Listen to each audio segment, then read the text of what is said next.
Hero उसे ऐसे सपने दिखाता है कि दिनेश ज्यादा पैसे कमाने के लालच में उनके साथ जुआ खेलने लग जाता है। कल मैंने 1000 रुपए लगाकर 2000 कमाए थे। ऐसा करता हूँ, आज ठेले की सारी कमाई ही लगा देता हूँ, एक दिन में डबल कमाई हो जाएगी। धीरे धीरे दिनेश को जुए के साथ साथ शराब की लत भी लग जाती है। शराब की लत उसे ऐसी लगती है कि उसका अपने काम में मन ही नहीं लगता और वो ठेले पर खड़ा होकर भी शराब के नशे में डोलता रहता है। भैया एक प्लेट लगाना तो।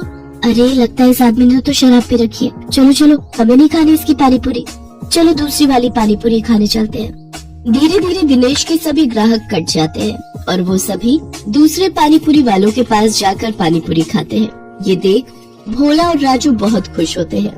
देखा भोला, अपनी चाल कामयाब हो गई ना। बिल्कुल सरकार, अब देखना उसकी पानी पूरी की तरफ तो कोई देखेगा भी नहीं, सब अपनी ही पानी पूरी खाएंगे। कुछ दिन ऐसे ही बीतते जाते हैं। अपने धंधे को मंदा देख दिनेश शराब और जुए की लत में और डूब जाता है और उसका बचा खुचा धंधा भी चौपट हो जाता है। ये सब देख संध्या और बंटू बहुत दुखी होते हैं। फिर बंटू अपनी माँ से कहता है, माँ अब तो मैं कभी भी ठीक नहीं हो पाऊंगा ना। पापा तो अब सारे पैसे शराब और जुए में ही उड़ा देते हैं। तू परेशान मत हो मेरे लाल, बस ऊपर वाले पर भरोसा रख, एक दिन सब कुछ ठीक हो जाएगा। सारा दिन नशे में धुत रहने और धंधा चौपट होने के कारण दिनेश के घर में खाने पीने के भी लाले पड़ जाते हैं। माँ अब तो घर में खाने के लिए भी कुछ नहीं बचा, अब तो लगता है भूख से ही हम सब मर जाएंगे। ऐसा नहीं कहते मेरे बच्चे, सुख दुख तो जीवन का हिस्सा है। आज बुरा वक्त आया है, कल अच्छा वक्त भी आएगा।